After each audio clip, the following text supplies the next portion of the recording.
This lesson will be a short one on factoring a difference of squares. So we've already seen how to factor through common factoring, and we've seen how to factor trinomial factoring at this point. What is a difference of squares? So here's an example of an expression that would be a difference of squares.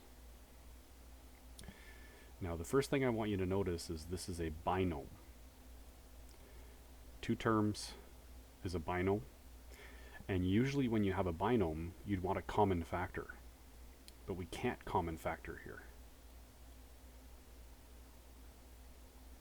because there's nothing in common. The only number in common is the 1 that's hiding in front of the x here, and we normally don't factor out a 1, and the 49 has a 1 in it as well, so all you could do is factor a 1, which doesn't change anything. And there's no x in common. There's no x variable next to the 49, so I can't common factor anything. So when you have a situation like this, you have to check to see if it's a difference of squares. Now, I'm going to show you the long way of doing this first, and then I'm going to show you a shortcut.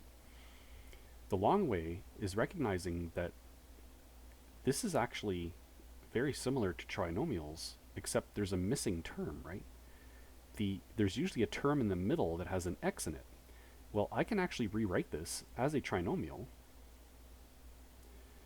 by adding the missing term x, but I have to add how many x's? Well, there are no x's. So what coefficient would I put in front here? I would put a 0, and now these two expressions are actually the same because 0 times x is just 0, so that would disappear. There'd be no x in that expression. So this is technically a trinomial. Now I could use the technique that I've shown in the past for factoring trinomials by using my little tree. So you take your last number, which is the negative 49, you put it at the top of the tree. You take your middle number, which is the 0, you put it at the end of the tree. We now need to find two numbers that multiply to negative 49 and add to 0. Well, very quickly, if you start going through the factors of 49, you're going to stumble upon 7 and 7. But in order for them to add to 0 and multiply to negative 49, one of them has to be negative. So you're going to end up with x plus 7 in the first bracket and x minus 7 in the second bracket.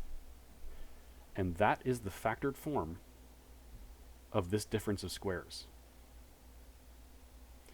Now let's talk about the words difference of squares, and let's start talking about what is the fast way of doing this. The word difference in mathematics means subtraction. Let me just write that down. Difference means minus in math, all right? So this is a difference between two terms here because we have a subtraction between the two terms. What does the of squares mean? Well, both of these terms are the square of a number. In other words, they're both square rootable. So both terms are, and this is not actually a word, but I'm going to make it into a word.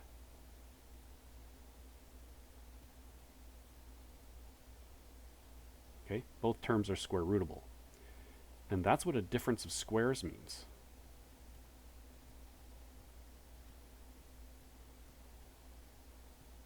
You have a subtraction between two things, and both terms are square rootable. So if I show you another example similar to that one, let's say I wrote x squared minus 25. Is this a difference of squares? Does it match the criteria of a difference of squares? Well, there's definitely a subtraction. Are both terms square rootable? What's the square root of x squared? What's the square root of 25? Well, the square root of x squared is x. The square root of 25 is 5.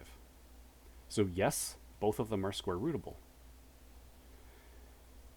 And that's all you need to know. You don't have to do the expanding it into a trinomial and the tree to come up with the final answer. Because if we look at our first example, where did the x come from? Well, the x came from the square root of x. Where did the 7s come from? Well, the 7s came from the square root of 49. So using that idea down here, the square root of x squared is x. We put the x in the first position of both of those brackets. What is the square root of 25? Sorry about that. Square root of 25 is 5. We put that in the second position of both of those brackets. And then we put a plus in front of the first one. A plus in the first bracket, a minus in the second bracket, and we are done factoring that difference of squares. Okay? So let's try another one.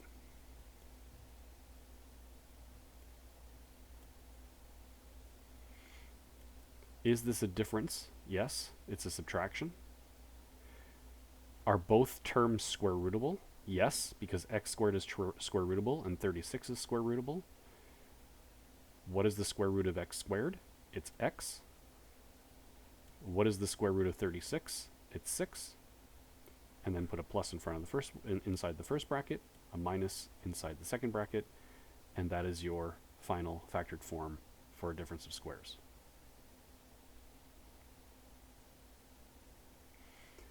Now, you could have something like this show up. Does this match the criteria of a difference of squares?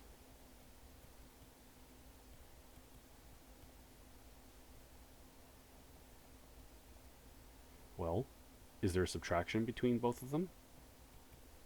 Yes. Are both terms square rootable?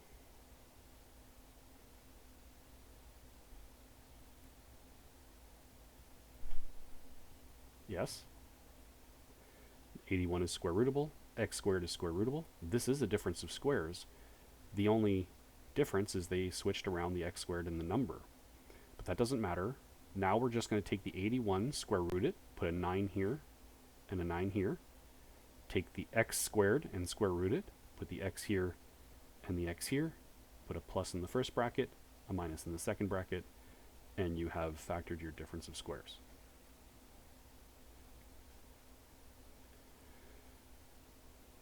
I'm going to show one more example. This one's actually a little bit more complicated.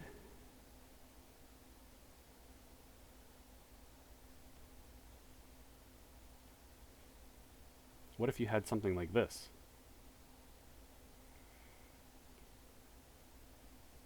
Is it a difference of squares?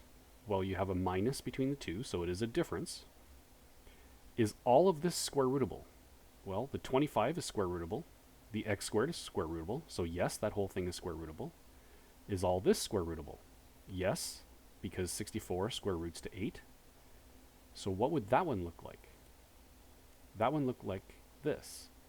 You'd have the square root of 25, which is 5, the square root of x squared, which is x, and that would go in the first position of both brackets. Square root of 64 is 8. Put that in the second position of both brackets. Put a plus between the first 2, minus between the second 2, and there is your factored form of your difference of squares. So, in summary, take a look at your two terms. If there's a subtraction between the two, and both of them are square rootable, you can easily use this pattern to factor a difference of squares. I'm going to end with one thing. You have to be careful. What if I gave you something like this?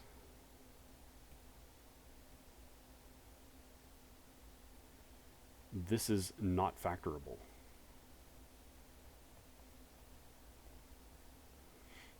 Because it's not a difference, it's a plus, and it's not a difference of squares, therefore it's not factorable. There's nothing else we can do with that. If I gave you something like this, This is also not factorable because it doesn't follow the difference of squares pattern. 12 is not square rootable. If I gave you something like this,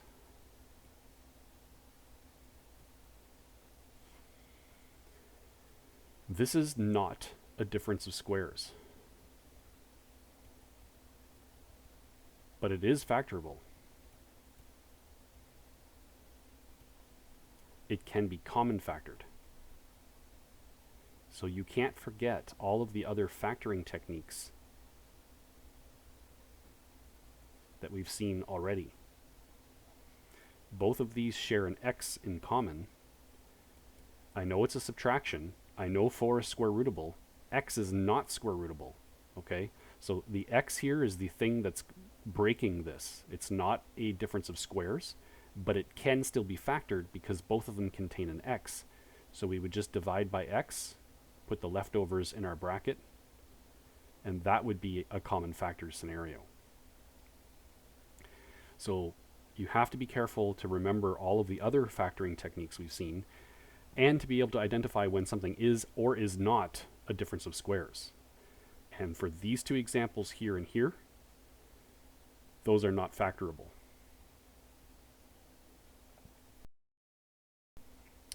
And that is the end of today's lesson, or this lesson. It's not a long one. It's just to introduce this weird offset of trinomial factoring, which is difference of squares factoring. So that'll be it for today. Have a great day, folks.